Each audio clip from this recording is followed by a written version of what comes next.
Training camp is near and we're here to count it down. What should we expect this summer? Chiefs are in the news again for yet another off-the-field issue. What's the deal with the NFL in Brazil? How are Chiefs fans able to keep up with all the different streaming options? Stay tuned. This is Gridiron Gambit. Welcome, Chiefs Kingdom. Thanks for tuning in to this Red Kingdom Media production, bringing you raw, authentic Chiefs coverage. Make sure to like and subscribe to stay up to date on your team. Now sit back and enjoy the show.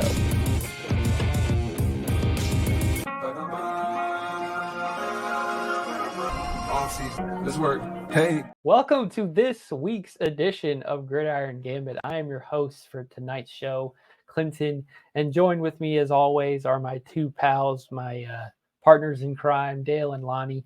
How are you guys doing this Tuesday evening? We are recording. I'm excited. I'm happy. I'm ready to go. Just ready to get into what we're talking about. Can't wait. Same. Just excited, ready to get into some Chiefs topics. That's three. So we've got some topics that are kind of up and down the latest NFL news. So let's go ahead and get on with our first topic of the evening. We've got camp expectations. So what does that mean? Chiefs training camp starts at the end of July. I'm going to believe at this point the 21st. And season ticket members get to have the first day after that exclusive on the 22nd of Monday and Tuesday. So stay tuned for that. And then let's not forget that this week, the season ticket members get to reserve their tickets on Thursday, while the general public after that gets to reserve theirs on Friday. So let's go ahead and get into the topic of what are our camp expectations. Yeah, so just as far as camp expectations, as far as is what I expect from is just the offense to kind of not pick up where they left off, but to try and find some deep threats in the defense to just see if they can replace L'Jarius Sneed, right? We know we lost a veteran there in coverage, somebody that's coming down to the line and sticking the team's number one best wide receiver. So seeing how we're going to replace him there or just supplement for missing him in coverage. And then I'm just looking for the offense to finally find that deep threat. We know that's what they were looking for, and that's what they went into the this offseason looking for.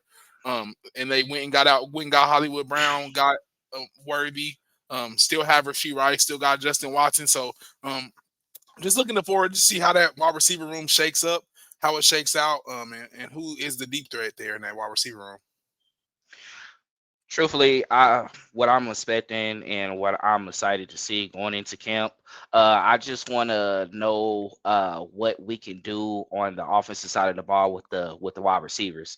I understand that this is probably a big concern for everyone, or this is something that everyone is on the lookout for. But really, I just want to know, like, who do you have going from 1 to 4, like who is the top the top 4 guys that you want to actually go with, and then after that with the 5 and 6, we can see how that goes. But I want to know who is Mahomes most comfortable with right now, and then also like, hey, can one of these young guys that are who are coming up or coming in, can they be able to make their mark on the offensive side of the ball at that wide receiver position? We know Hollywood is expected to be the number 1 guy for us, and I think going into the season, I think we all should expect that. We don't know how long Rashee Rice is going to be out, but Xavier Worthy, will you be healthy and ready to go once July comes forward? You was out for most of the mini camp, well, all of the mini camp and the voluntary OTAs, so we're ready to see you in pads going up against other guys, seeing if you're NFL ready. We know that it's practice, but at the same time, we need to see what we have going forward. And then on the defensive side of the ball, I'm not really looking for much, just because I think they are all coming in with that same mentality. I know that we're wondering what we're going to do with L'Jarius Sneed being gone, but really in all we're looking at is like, hey, who's going to be that guy who steps up and take over that role? Now, we're expecting Trent McDuffie. He's an all-pro cornerback. He was first-team all-pro last season. I think we know that he's going to come into next season, prepared and ready to go. Now, we don't know how that would look, but do you feel like you need to have someone on the outside and still keep Trent in the inside and or following that second-best guy on that other side of the ball? So I'm ready. I can't wait. I can't wait to see all the videos. But really, right now, I wouldn't say my expectations are as high, but I am at the point to where I just want to know who's ready to go, who's ready to kick it off, who's going to be claiming their spot already, and then going into the preseason once August come after that. So I haven't dedicated a specific player or honestly a positional group in my mind yet, but obviously when you're the Chiefs and you're under Andy Reid, the thing that you are most concerned with when training camp rolls around has got to be the rookies and how they handle the hard training camps, because we've heard Jason and Travis Kelce talk about how brutal those Andy Reid summer hot training camps are like. And we know what ended up happening with Rashee Rice at one of those training camps, but arguably you can't say that was a bad thing because of what happened. But then, off the field, and not going into that on another show of ours. But yeah, just how they experience the constant grind, the no huddle, the really fast in the hot, and just trying to overwhelm you and overload you with information and work, and trying to exhaust you physically and mentally, and how the rookies on this team respond. So that's the number one thing that I'm looking out for this camp, is just to see what the rookies are going to be able to do. And Clayton, you make some really good points as well too, just because, especially in that humid heat in Missouri as well, I don't miss it at all. I mean, it is hot up here in New Mexico, but my God, I got allergies. It's just hot, sweat a lot. And it can be rough. And, we didn't have some guys pass out as well, too. So it's like, it's going to get your body prepared for, those temperatures, because in the start of the season, in some locations, it's still that much very hot as well. So we just got to be on the lookout and just really get prepared for that mental approach when it comes to the game. Because honestly, like, we can always talk about the P's and Q's and talk about the roles and the playbook and go into that part of it. But at the same time, you got to get your body physically prepared as well, too, because some of these guys didn't do a lot of off-season training. Some of them probably really enjoyed their time off, really was having fun with their family, enjoying vacation, drinking, eating, having a good time. And then once it comes to getting back to, their profession, getting back to work, that's when they'll go ahead and take care of that. So a lot of that, when coming to the training camp, and also even the voluntary OTAs before, start getting your body acclimated back to playing professional football, getting your body hit, going ahead and running for long periods of time, or just being out there for long periods of time as well, too, because you got to get prepared for that moment. Yeah, and I second that. Just both of you guys, just in general. I think that's why I think it's so big for that wide receiver room to come in and kind of have some flashes, especially to the likes of Xavier Worthy, being that he's a rookie. He hasn't took any hits. He hasn't been through an Andy Reid training camp. He is a long distance type runner. I think it's going to be pivotal to see what he comes in here and does, and how he handles that. His body as a whole handles the whole aspect of training camp, being that humid heat, being that you're running a lot, being it's an Andy Reid training camp, being that there's an overload, and being that you didn't have any mini camp or mandatory OTAs training. So it's going to be fascinating to see how it shakes up, and I think that's why it's going to be just a wonder to watch him as a rookie at that wide receiver position and see what he can do, and if he can come out healthy. No doubt about that. So let's go ahead and move on to our second topic, which of course is not as exciting or as upbeat as training camp being here.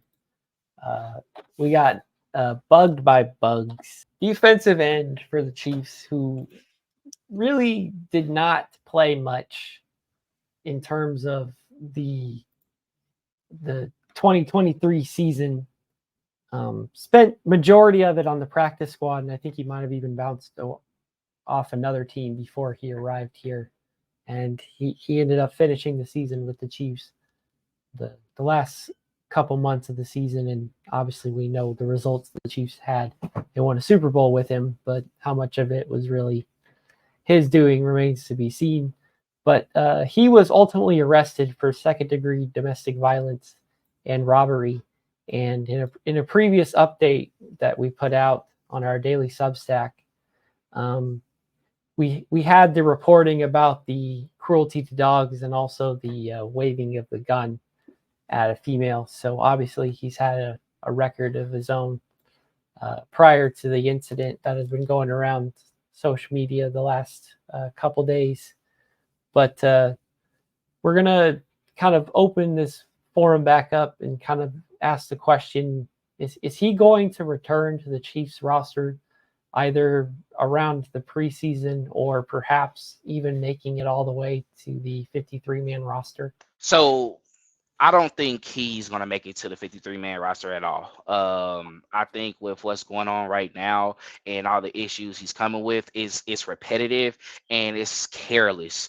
Now, I know that we have someone else on the roster as well who has been dealing with his own offseason problems. But at the same time, he has contributed to that Super Bowl win and was someone who actually got the spark from that wide receiver group that we were lacking towards the middle of the season, going towards the end as well too, where he stepped up. So it's like he has a lot to he proved himself. This Isaiah Buggs, he came over from Detroit, and then he got on this roster towards the end of the season, and I don't think he played any games at all with us yet. This was going to be the year that he was going to be able to fight to get on this on the 53-man roster and be able to contribute, because looking at his body size and what he was able to do in college as well too, it seemed like they saw something where he can come in, be like the third or fourth guy on underneath Chris Jones, Noddy, Wharton, all of them, to where, okay, maybe we can get something out of him and he can contribute, of course, on those plays where guys are tired, they just need a break and need to get some water. That's it. But just with what's going on, it's just not great. I mean, with the issues of what you're doing to dogs, the cruelty, leaving them out on the porch. You're in Alabama. It's very hot. That's the South. That's not cool. How dogs is, they need to have water. It's just certain things about that where it's like that's just, it doesn't sit right with a lot of people. And not knowing who's a part of the organization, I'm just saying, people have certain things that they care about a lot. And for people of a dog lover myself, hey bro, I will really slap you. Like, that's not cool at all. And you got to think what other people might say as well too. And then you having a situation with domestic violence. They were talking about already reports that's coming out. Clinton, you said it, pointed a gun at a woman already. Then it's reports now that you drag a woman down the stairs and you have potential. You had probably some things that could involve robbery as well too. We got to remember that you're in the National Football League, you're in the NFL.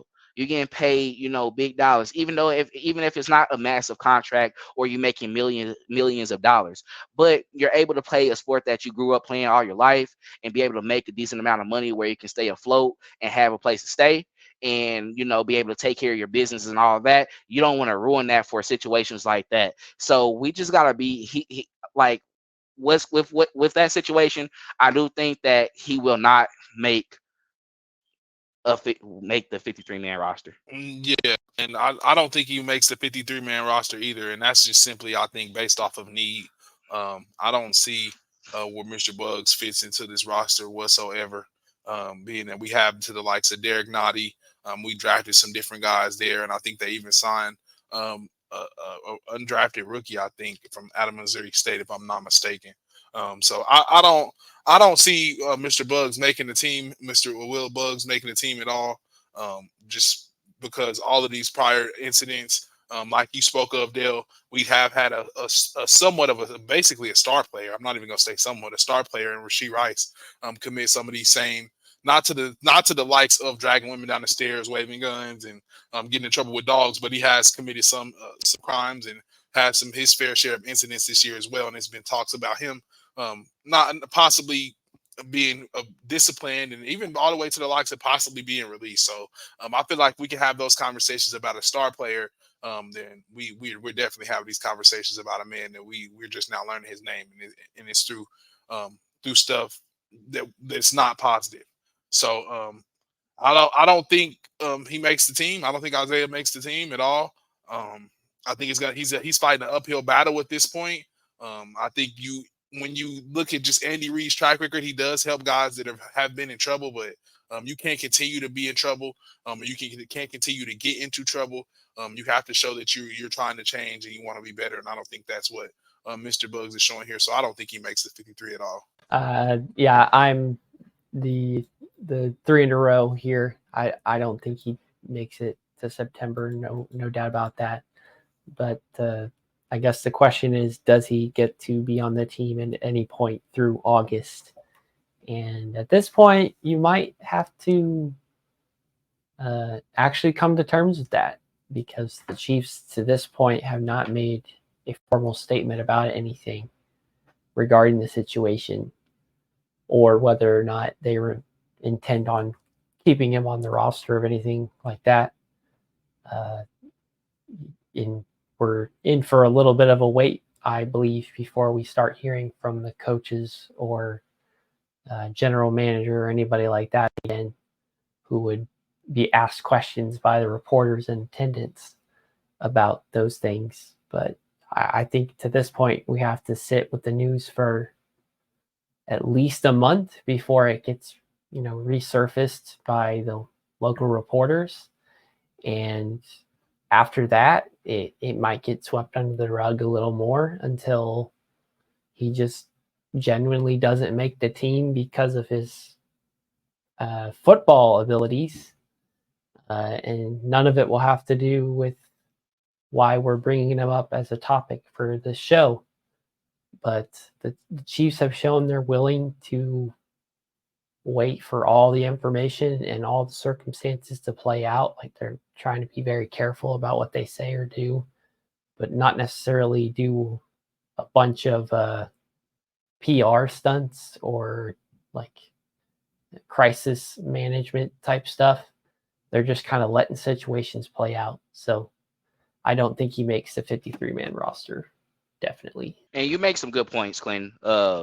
Just putting it out there, like, really, I think we all see him not making the 53-man roster just probably based off of like skill set.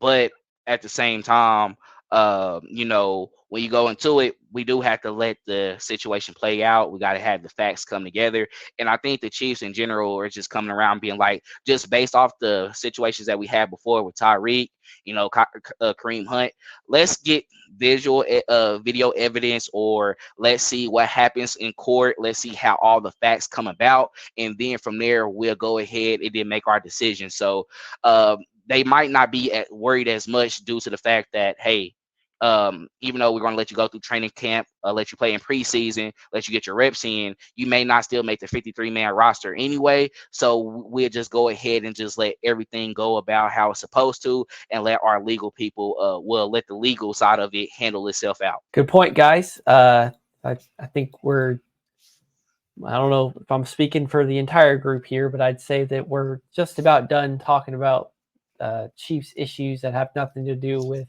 why they're not playing or winning on the field. So start the clock. Let's start the work countdown. How many days has it been since the Chiefs have been in the news? Mark it as 1 for the rest of the day. And yeah.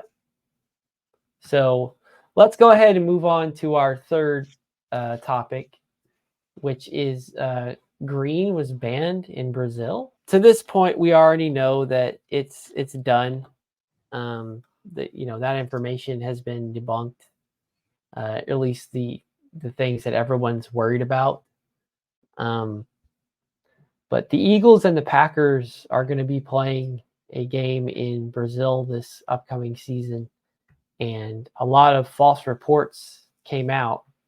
So people have been kind of speculating on these rumors that were going around about how the game is going to be played, and the things you can and can't have. And one of them was going to be wearing green. And of course, we think that's ridiculous because both of those teams' default uniforms are green. But obviously that then got debunked. And then also there was another report that they were going to need armed guards and cars for extra security. And obviously that doesn't seem likely either because, Brazil is a heavily tourist area already. But we have to kind of ponder about this, whether or not the NFL would be so negligent to risk something like that, or at least the idea that something like those extreme circumstances would occur, and basically just put their teams in jeopardy for the case of like money and financial reasons. I do think they would do a lot of things for financial reasons. I don't think in this case that they would. uh, I'm sure that they have people, evaluate and see like how some areas are. So I'm sure that they probably looked into the potential of like how is the violence up in a particular country or city, anything like that. Because at the end of the day, we are doing this for player safety, and a lot of these guys would tell you that, hey, we're not doing anything if we're not safe. So I do think that the NFL can be greedy and wants to do anything that they can to like, potentially make more money. But at the same time, like I do hope that, they weren't just, hey, we're just gonna throw them out here and this is what's gonna happen. And with the reports that we're given as well too, we know how social media can be. Um, you know, social media definitely can play a part in it, make their own stories. But as soon as I went to the post, they had that stuff in X where it's like, hey, this is false information. So it's good to know that that wasn't true at all. But I mean, I do think that the NFL, they will do a lot of things to make money, which is why we're going to talk about it in our next topic as well. That's something that's going on. But in this case, I don't think they would, do it to the players' expense and put them in danger. Yeah, so I don't think, and I don't think they're, I don't think the NFL would be negligent, just for financial reasons with their assets, of that much money. These are teams that have players on them, that are worth a lot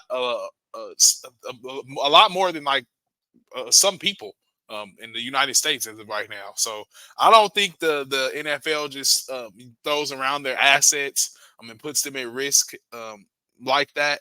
So I don't believe, they would do that type of thing, putting those players at risk. So if it was something I think that was really going on, they really felt it was going to be unsafe, I think they remove, their assets, which are the players, from that situation. I don't think anything can be profitable when you, have someone that is in a situation where they feel like they may be harmed, especially guys with a ton of money, wearing a ton of jewelry, expensive clothes, and to the like, just et cetera and et cetera. You can go on and on. But all of that, I don't think the NFL is willing to put them at risk, just for money. However, I do think they probably still go play the game in Brazil. But I just don't see the NFL being negligent of their assets, and of their whole league's value per se, which is the player. Yeah, I agree with you there, Lonnie. I don't think the NFL would risk too much of a good thing. Now, would they, tote the fine line about trying to make sure they're maximizing their revenue and their public appeal? No doubt. But they would never do something that was completely dangerous or negligent. Because let's not forget, in 2018, the Chiefs were set to play a game in Mexico City, and because the field was not adequate enough to play because of a concert, the game was moved to Los Angeles, and it became, the greatest game, arguably, that people quote every time they think, the best and the most highest scoring game they've ever seen in their life. So the NFL is not afraid of making a decision, and then if they had all the information or had something change, back out. But with the NFL, no doubt trying to make money and maximize their revenue, they want that broad network and they want that broad appeal. They want to go worldwide. They want to be able to play games anywhere. It's arguable that they may want to be able to have an actual conference of football that plays outside the United States borders and allow that to be the actual National Football League and be able to actually say they are national, because at least the NBA has some teams in Canada and so does Major League. But to this point, all the NFL teams are within the U.S. borders. So the NFL is definitely trying to be a game of the world and not just American football, like they are referred to in most other languages, as the term football is owned for another sport that is not the topic of this podcast. But I don't think the NFL would do something crazy like bring the teams that wear green and then tell them they can't wear green. When you say that out loud, it doesn't make any sense whatsoever when you point that out. So I don't think they'd be like that crazy and just not thinking clearly. My question to y'all: if we were to go to the National Football League, right? I mean, like, we are the National Football League, but the whole point is, what I'm saying is, like, if we go out to a different country, how comfortable are we having a Super Bowl outside of the United States? Yeah, I don't think that happens whatsoever. Just not for a while. If they go international, it'll just be an international team. I don't know if the Super Bowl goes to London. I don't know if that's like the first thing on their list once the team gets there. Yeah, I don't know. I'm kind of tossed up on that one, because the NFL, you notice that I should say most, because the game that I alluded to, I think was an October or November game. So that's pretty late into the season as far as the international games are concerned. But most of the games that end up being played overseas are taking place in parts of September or October. So I don't know if there's like just a major difference in the time and the weather outside of the United States winter months that we experience. But I think the NFL could be interested, because there was a time where they played games really late into the evening, and now, especially when it comes to the Super Bowl, they're bringing it up all the way to like 5 or 6 o'clock, whereas if there's any other game, it's like 7 or 8 or even later than that when games are starting in some cases. So I wouldn't think the NFL is opposed to playing a game earlier, especially if they thought they were going to have more eyes on it and they kind of claimed it, like how the NBA tried to do with Christmas, but then the NFL said, no, we've got games of our own. I really wouldn't mind at all. Like, if we were to get an international team, I think it would only be fair just because now they're part of the National Football League. We just can't keep it in the United States. And then we got to think about all the stadiums that could be created out there as well too. The magnitude and the size of them, it can be just a lot. And then I'm gonna be honest, a lot of those countries as well are starting to go in and love, like, coming to these games. In Germany, it seemed like it was a good time with the Kansas City Chiefs and Miami Dolphins. It looked like it was packed out. They had a good crowd. You can hear the noise levels. You can hear the fans getting loud. I think they can come up and show out, but I feel like right now I think we're thinking about the players, because after the Super Bowl, right? Not only are they going to kick it in the locker room, but they're going to go out to clubs and have a good time, and they might want to be in the comfort of the United States, knowing that, hey, we can go to these certain places and you already will be fine, right? But I know you will kind of put that into that conversation when thinking about it. But I honestly wouldn't mind at all. No, other cities need the Super Bowl before London, so stop bringing them up. That's all I was gonna say. I said we deserve it. We deserve it more. Some other cities in the United States deserve it more than London. London doesn't need to get it first. They don't deserve it first. It's more cities and states on that list before it needs to go overseas. What, you want one in Kansas City that bad? I'm gonna just leave it at that. That's it. Next topic. All right. All right. Well, before we move on to our next topic, make sure to like and subscribe and follow us on all our social media platforms. That is at Red Kingdom Media. We post just about everywhere you get your podcasts. We got video and audio versions of that. Don't forget that we also put together little TikToks and YouTube shorts to try to up our engagement. So if y'all prefer hearing us and what we're saying in those shorter forms, make sure to go check out those on the other feeds and whichever website and social media app you like to watch your short form content.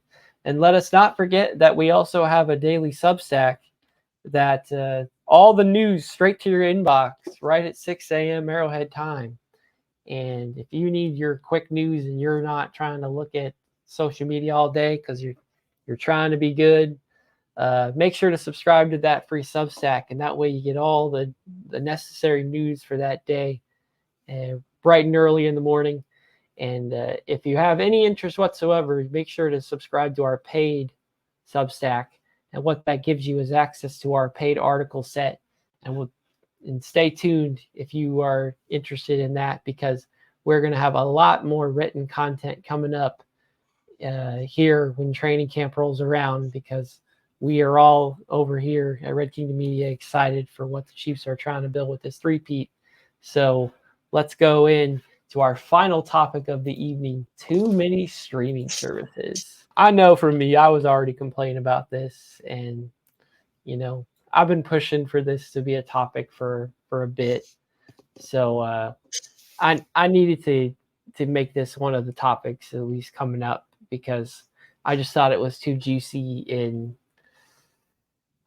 just too hard to keep up with nowadays as a Chiefs fan. So the NFL has been adding more streaming services that are being exclusive to the various streaming services. And one of which in particular is the Netflix streaming on Christmas Day, where your Kansas City Chiefs will be on that program.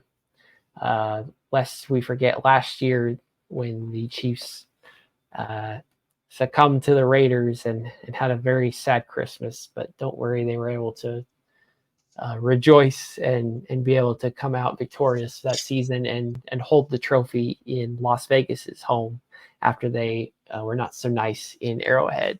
So how about that for irony? But to the topic at hand, the streaming services, why are there so many of them? Why is there so much to juggle around? Why is it so expensive nowadays to try to keep up with your NFL team? The MLB has it where you can pay a certain price and just be able to watch every single game that a particular team is interested in. Most of every NFL fan that we know of in existence, there are some who just want certain, players or whatever, or don't care about the matchup that they're watching. But 9 times out of 10, the fans who are turning into NFL, they want to see a particular team play. So why isn't there packages that are out there for the Chiefs to be able to be seen by their fans for every single game and just pay one certain price for it? So I think it's a fair question to ask, that how are Chiefs fans supposed to be able to navigate all these streaming services and are able to try to keep up with wherever their team, the Chiefs, or if you're not a Chiefs fan watching us, thank you, or just your other team in general for the NFL. Yeah, and I say that it's when you're the hottest thing going in your league, you're gonna be the number one thing that's put on all the services. If we want somebody to sign up and start a free trial, you're gonna be the number one thing that we market, especially with you being the hottest thing out. And being that the Chiefs are the hottest thing going right now, it just makes so much sense. I understand what people are wanting. I understand that the recent arguments with the Sunday ticket, as far as just paying for individual teams, I understand all of that. But the NFL, I think, unfortunately, has just gotten too popular in the United States. And we've made it to where this is a cash cow, and they're holding on to it, and they're gonna milk it, baby. And that's what they're doing. Mahomes is the best thing going for the NFL right now, so they're gonna put him on every streaming platform. Make you start as many free trials as you can. Make you forget about those trials, and hopefully they charge your card and they get a free $69.99 or $399, whatever it may be, because you didn't know you had signed up for it. So it makes a lot of sense. It just makes too much sense. I know it's unfortunate for everyone, but this I think is just the way moving forward, especially with the Chiefs being the hottest thing in America. Yeah, and obviously I got to cite last year as one of the examples that a lot of people were upset about, that the Chiefs versus Miami Dolphins game wild card was a Peacock exclusive. Unless you were in the Kansas City market, then you were able to just watch that game regardless. So, I don't know how I feel, because I had to deal with the cold for that day, just so didn't have to pay in that regard for the streaming service, but I paid for it in a lot of other ways instead. So as a season ticket member, I'm frustrated by it, because the fact that I'm, investing in the team, I should be able to get some sort of compensation or way to ensure that I have access to watch the team play every single game that they have the opportunity to play in, because I feel like I'm invested into it. And if you're trying to get fans, that's exactly what you want them to think, is that like they are that, adjacent part of the team. Yeah, they don't play on the roster, but they're the ones who are hyping up your brand and your promotions, and in our case, making a media company based all around it. So talk about that as a trying to hype them up. All we do is every single day is put out stuff about this team. So why shouldn't we have access to all that this team does and plays, and all the content they create, or all the games that in practice facility access and reporting and all that other stuff? It should be like wide open, but we know, especially with Andy Reid, he likes to keep that stuff kind of on the down low and make sure nobody's got the exclusive access to him. But it is what it is. I think we know in today's society, this type of issue is only going to get worse, where everything's so, all over the market. You got to have all the streaming services and still have cable. And if you're in Carolina, it's cheaper to just go to every single game in person.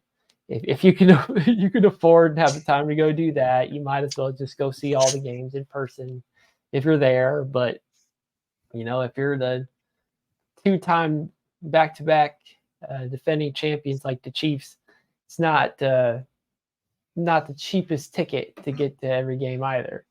So, yeah, I'll get off my soapbox now, because I know one of y'all are definitely itching to give your rebuttal of some kind. Hold on, nah, because I didn't go yet. Nah, I don't care about none of y'all how y'all feel. Actually, hold on. Let me stop real quick, because Clinton, you did make some great points. I'm gonna be honest with you. You made some great points for real, especially if you're a season ticket holder, and what we dealt with in the past, where we had some blackout games ourselves because we were too butt, or if we were, good enough. I mean, at least we know we was watching the game every Sunday, at least, right? Only reason why I don't care about nobody feelings, not even the season ticket holders or the regular fans in Kansas City, I want to sue NFL Sunday Ticket. I just want to watch the Chiefs, bro. I don't even care. I'm not trying to pay an additional $90 with the $79 that I'm already paying with YouTube TV for the cable. Like, me, I got to get everything. I had my little finesse before. I let y'all know I was finessing, because my Xbox used to be in Kansas City, and I had that, and I was still able to get KCTV5 and Fox 4. They took that all away. Like, they start scheming, because Netflix, they start doing that. Everybody can't share the screen. And the NFL, like, the NFL, like, I'm not gonna tell on. I ain't gonna tell on them. But the NFL, like, let's go ahead and pay this money. Let's go ahead and get a free trial, because that's how they got me. I'm gonna go ahead and get that free trial, and I start thinking, like, my first year up here, bro, I was able to watch every Chiefs game. Like, I got lucky. Like I said, I had the Xbox and everything, but honestly, like, your TV, it connects to the location you at, then it's fine. I was able to watch it. Then it was like 3 weeks in a row. I was like, nah, I need this NFL Sunday Ticket. And NFL Sunday Ticket they get you like this, especially with YouTube. In certain areas, they only can you got to pay yearly, and in some places you can pay monthly. So I'm saving up this bonus that I got coming in August, and I'm gonna pay my yearly. But hopefully Roger Goodell and Jerry Jones and all of them did what they needed to do to figure something out with that. But I don't blame them though. Like, you're trying to make more revenue, right? We were just discussing that with them, trying to send them guys out there in Brazil with all the fake news. We already had the conversation about that. I don't blame them. But man, it's like, really, the reason why I don't care though, on a serious note, because I have a lot of these apps already. So it's cool for me, but we got to worry about our elders. I got to worry about my grandfather. 91, still going, still mine, still right, and love sports. You know, and me and my mother was just having a discussion about that. Because I'm looking like, why y'all just don't join me on this? We can all split this. We be fine. You know what I'm saying? But then it's like, oh, your grandfather, he can't do all of that. He don't know how to maneuver through all of that. So they got to keep certain things for them. You really basically saying like, hey, if you're 70, 80 plus and you don't know how to work your TV, you're just not going to watch a game. That's unfair. Now I know when I was like up there too as well, when we started getting more primetime games and they try to do that, I think they worked something out with y'all for it to be on the Kansas City station, right? Y'all was able to watch it. So shout out to Kansas City for that. But I do think they want it to be to a point like, no, you're going to either get a free trial on this service, or you're going to get this service to watch this game for 1 month, for 1 day, and you're going to pay a month. So I'm just telling y'all, just enjoy that month of whatever's on that streaming channel, because the NFL do not care. They're going to make you pay. Yeah, and I just want to say shout out to 91-year-old Paw over there. And I also wanted to just say Clinton, they got Clinton this year because the Christmas game is in Pittsburgh. So all the season ticket holders were able to get there last year. Not so fast. We got you this year. But just to say, this like I was saying before though, unfortunately, it's just we have a big cash cow here. It's a big one of the biggest things in America. So we're always going to be that beacon of light. We're always going to be the first thing to test or the test organism. I don't know, the tester, whatever you want to call it, for the streaming service, for whatever service it may be. So everybody better figure it out how they're going to get them a Netflix subscription, whose Netflix subscription you're going to borrow for a Sunday. I mean, I don't know what's Christmas, a Monday or Thursday. I think it's like a Thursday or Friday, but whatever it is, you figure out when you're going to borrow that Netflix subscription. And get to figuring out passwords and how you're going to share, because it's going to happen and you're going to have to subscribe. And Netflix is not easy to get, especially if you've been signing up a whole bunch of times. You probably ran all your emails out. So I don't know. It'll be fun to see. Nah, send me $20 and then I'll pass it out. I just what I'm saying. Like, Clinton, because you're going to be home this year with us. So Lonnie, Clinton, 5 apiece. Y'all get this. Y'all get it for a day. Get it for the month. Because they might finesse me because I might forget to go back. That's what they want. I don't even want to tell Netflix what I'm doing right now because they might kick me off. So so just leave me alone. Yeah. Same here. I don't want to admit what I had been previously doing up until their recent changes that made certain things basically impossible, but I'll leave it at that. It's been a heck of a ride trying to navigate those streaming services, let alone for the NFL purposes, just like entertainment purposes in general. It's like certain ones are made for certain things, and all you guys having kids, you obviously got to have the kid related ones, even if those are either the most frequently or barely touched, depending on the mood of the house. But better get that bundle. Hulu, Disney, and ESPN. You better get the bundle. And then even on ESPN Plus, if it's a fight, people thought you can watch the fights. You still got to pay for the paper. It's like, y'all scheming. Bro. Like, what am I doing at this point now, bro? Like, nah, like, this is unfair. I think we all feel.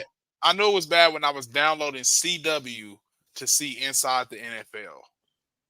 But that's free, though, right? I had to download. I think you got to subscribe to that, too, if I'm not mistaken. But I did the free trial. I just want to see the Inside the NFL, the last episode. That's all I want to see. That's it. So I had to, I'm like, this is getting bad. The NFL is selling anything to anybody at this point. They a free app. They a free app. It's just they come app. a day. Okay. They come a day after. So it's like, yeah, it just that's what it is. A lot of people, they want to watch it like literally when it come out. That's the issue. So Yeah. I think I can top that because I was one of the people who downloaded Bleacher Report to watch the now defunct AAF. So talk about being desperate for football. I was, especially during the COVID times, man. Anything and everything will do just fine for me. So y'all better get y'all television game up, man. We can talk off here. I got something for y'all, cause y'all wasting money. Like, hey, we gotta save because the NFL trying to get, because they gonna get my money. Like when you think about it, bro, like you're not going to Sunday without watching football or anytime your favorite team playing. You're going to figure it out. It's been times I was like, man, this last 20, I gotta get it, bro. I gotta watch it. Like NFL Sunday, I say I'm not gonna pay for NFL Sunday ticket. Dead. I had it month before. I'm not missing. No.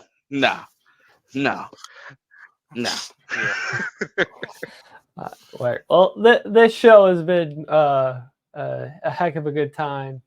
Obviously, anybody who's joining us watched us and saw that we're doing something a little bit different this time around. Bear with us as we get our footing. But personally, I can speak for myself and say that I had a heck of a time. Had a lot of fun. We definitely trying to expand this out a lot more and try to make it more conversational and give you guys the impression that we're just chatting about this. Like, who knows if we were recording before this an hour prior to it and just re-talk about the same stuff, or if we just, jump in, hit record and that's it. But that's the type of thing we want. We want you guys to really be kind of invested in what we're doing. And we want to give you guys the platform to get on either, on a podcast or future video, or just in the comments in your chats and your messages, and give you guys a platform to kind of just say whatever you got to say about your sports, especially your back-to-back Kansas City Chiefs. But, we want to be that place for you. So, here's hoping that these changes that we're slowly making and the people that we're slowly adding to our team are making an impact, because that's our biggest goal here. And comment, man, for real. Comment, like tap in with us. We're going to talk back. Like, we're not emotional like that. Just say what you need to say, and you might see me, you might see Lonnie, you might see Clinton, but good or bad, and we're not going to get offended, and we're going to still want you to tap in and support, because at the end of the day, we're all different. We all got different opinions. You better not have the same opinion as me, because I'm gonna just force myself not to have the same opinion as you. So just be mindful of that. That's right. We take all comers here. So thanks to anybody who's still listening and catching up with us, and keeping up to date with all the Chief stuff and getting our opinions on it. And if any of you are a Substack subscribers, shout out to y'all. Y'all are the MVPs. Y'all make everything possible for us so far, and more to come for you. And hopefully we continue to do right by you and make you proud. So with that, I hope you all have a great rest of your week. Enjoy your holiday tomorrow. As always, let's go. Chiefs. Thanks for checking out this update straight from the heart of Chiefs Kingdom. We appreciate your passion. So please leave a like and follow us wherever you tune in from. See you next tailgate, your trusted source for all things Chiefs. Red Kingdom Media.